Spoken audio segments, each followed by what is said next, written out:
Hello students, welcome back again. Chapter 4 बाकी का chapter अब हम इस वीडियो में कंप्लीट करेंगे। Expansion of empire by Jahangir. देखिए, Jahangir pursued the policy of the extension the conquest of north India was nearly complete during the reign of Akbar. Only a few petty states and Mewar in Rajasthan could maintain their independence. Jahangir tried to subdue Mewar and the state maintained in South India. Therefore, a peace treaty was signed in 1685 AD. Thus, the long-drawn war between Mewar and Mughals ended. जो जहांगीर ने विस्तार की नीति को शुद्ध किया था और ये जो अकबर का शासनकाल था उसी में ही जो नॉर्थ में विजय प्राप्त की गई थी कि नॉर्थ साइड में जब जो उनका युद्ध चल रहा था वो अकबर के अंडर में ही कंप्लीट हुआ था। एंड कुछ स्टेट्स और मेवाड़ जो राजस्थान में उनको भी वो अपने अंडर में लेना चाहते थे, इनके अपने ही राज्य के अंदर शामिल करना चाहते थे। तो उसके बाद जहांगीर ने मेवाड़ को और उनके जो साउथ इंडिया था उसको भी अपने अंडर में अपना कंट्रोल लाना चाहते थे, यानी कि उसे भी मेवाड़ को और साउथ इंडिया को अपनी ही किंगडम में लाना चाहते थे। एंड उन्होंने एक संधि बनाई थी, साइन संधि बनाई थी 1615 AD में। और जो एक वॉर था जो मेवाड़ एंड मुगल्स के बीच में चला था, काफ़ी लंबा वॉर था जो कि चला था। Jahangir also tried to expand the Mughal influence in the Deccan.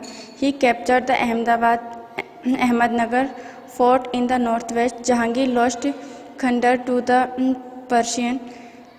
This was a huge loss of the major traders routes between India and West Asia passed through Kandahar.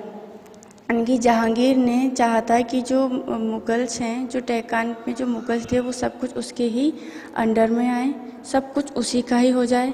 And उसने क्या करा था कि जो अहमदनगर फोर्ट था जो कि नॉर्थ वेस्ट में था उसे भी अपने कब्ज़े में कर लिया था। और जहांगीर ने जो उसका कंधार था उसको पर्शियन के यानी कि विदेशियों के हाथ वो हार गया था, यानी कि उसने उसके बैटल को हार गया था, कंधार के बैटल को। एंड ये उसके लिए बहुत बड़ा लॉस था जो कि इंडिया और वेस्ट एशिया के बीच में हुआ था, जो कि कंधार के थ्रू हुआ था। Nurjahan wife of Jahangir. नूरजहाँ जो कि जहांगीर की वाइफ थी। Nurjahan was an educated, social, generous, intelligent and cultured lady and was fond of poetry, music and painting. She was interested in administration and had the capacity of tackle the relevant problems. Nurjahan's tremendous influence was the cause of disappointment among certain Mughal nobles like Muhammad Khan and Jahangir's son Prince Khurram, who struggled his way to the throne.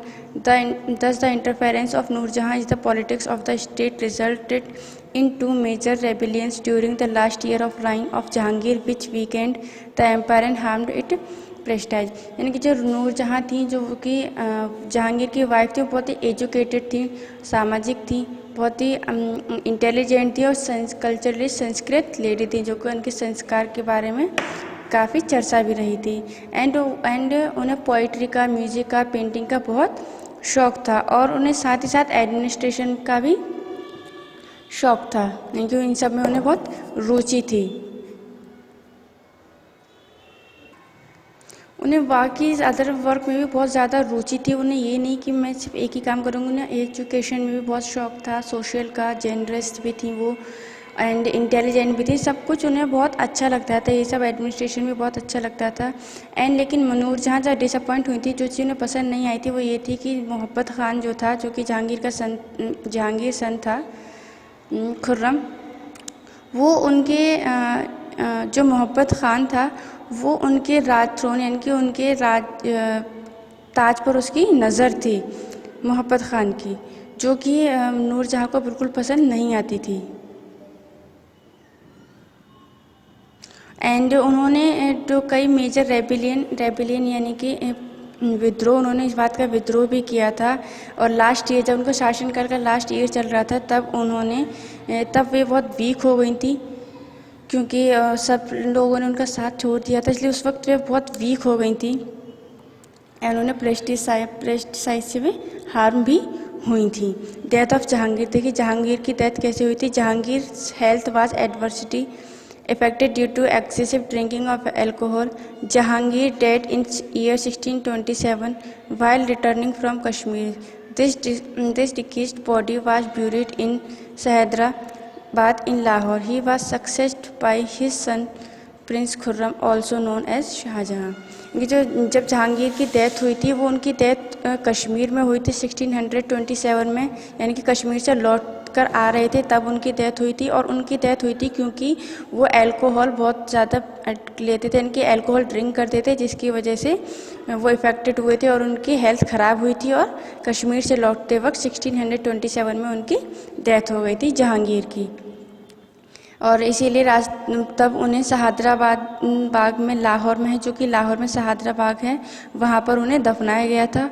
और उनका जो succeeded बनाया गया था, जो उनके आगे जो उनका बेटा था खुर्रम, जो राजकुमार था, उसको राजा बनाया गया, जो खुर्रम ही शाहजहाँ था, जिसे शाहजहाँ कहते हैं, बोलते हैं। Shahjahan ruler of the world inherited a near bankrupt empire from his father Jahangir. देखिए, जो Shahjahan initially close to rule like proceeder from the red fort at Agra and it was few miles away from here that build the Taj Mahal as monument to his wife known as Mumtaz. देखिए, जो शाहजहाँ थे वो bankrupt हो गए थे अपने फादर से, इनके फादर ही उनके बैंकक्रप्ट हो गए थे, लास्ट में बहुत वीक हो गए थे, वो कमज़ोर हो गए थे और बैंकक्रप्ट हो गए थे, इनकी दिवानी हो गए थे, जिसे बैंकक्रप्ट को बोलते हैं दिवालिया। एंड वो वहाँ पर क्या था, वह आगरा में वो रेड फोर्ट था, वहाँ पर यानी कि लाल किला था, जो कि आगरा में बनवाया गया था।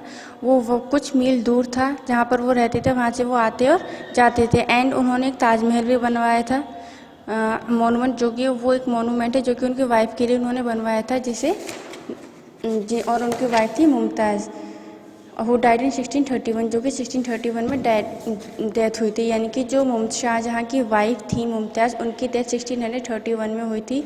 और उसके बाद ही उन्होंने ताजमहल बनवाया था मुमताज़ की याद में। The construction of Taj Mahal began in 1632 and it took 2 labours 17 years to complete the job.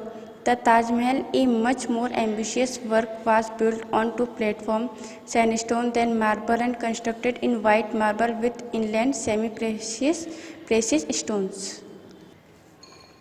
और शाहजहाँ ने जो मुमताज़ के लिए ताजमहल बनवाया था, उसकी स्टार्टिंग 1632 में हुई थी, क्योंकि 1631 में डेथ हुई थी मुमताज़ की। 1632 में ताजमहल का कंस्ट्रक्शन स्टार्ट हो गया था, जिसे 20,000 लेबर्स लगे हुए थे और जिन्होंने 17 ईयर्स लगाए थे वर्क को कंप्लीट करने के लिए। यानी कि ताजमहल 17 ईयर्स में कंप्लीट हुआ था 20,000 लेबर्स के साथ। एंड ताजमहल जो बहुत ही खूबसूरत था, उसमें सैंड स्टोन का यूज़ किया गया था, उसको वाइट मार्बल लगाई गई थी, उनकी वाइट मार्बल लगाई गई थी और उस जो ताजमहल है उसमें पूरे में वाइट मार्बल लगा हुआ है, जिससे कि वो बहुत ही खूबसूरत दिखता है। In 1638, Shahjahan moved his capital to the Red Fort at Delhi. Though it took a further 9 years for the place complex there to be completed, he ruled from her unit. He became very sad in 1658, precipitating a succession battle among his sons, which was won by Aurangzeb by third son. His tomb is placed next to that of the wife. यानी कि जो 1638 में शाहजहाँ अपने capital यानी कि दिल्ली चले गए थे, जहाँ पर लाल किला बनवाया हुआ था, और इसे बनने में 9 साल लगे थे, 9 ईयर्स लगे थे। एंड उस लाल किले में चले गए थे ताजमहल बनने के बाद, और वहीं से ही वो अपनी जो रूल थे वहीं से वो अपना सारा वर्क करते थे। एंड 1658 में तेज़ी से वो एक बैटल कर रहे थे, यानी कि युद्ध कर रहे थे, दमन सक्सेशन यानी कि दमन बैटल यानी कि युद्ध कर रहे थे अपने ही बेटे के साथ, जो था औरंगजेब। वो जीत भी गया था, उनका तीसरा बेटा था। And his tomb is place next of that of the wife, और जो उन टॉम यानी कि मकबरा, जो मकबरा था वो प्लेस था उनकी वाइफ के लिए। देखिए, Aurangzeb was an intolerant religions, Muslim and killjoy. He forbade music, put a stop to Mughal painting, and left behind none of architectural wonders that earlier members of his dynasty had produced. The Hindu and Sikh fared even worse with suppression, destruction of temples, the reintroduction of a poll tax and public execution. This 50 years reign was the beginning of the end for the Mughal dynasty. यानी कि जो औरंगजेब था वो intolerant religious था, वो जो मुस्लिम था, उसने जो खुशियाँ थी, जॉय थी, उसको मार दिया था।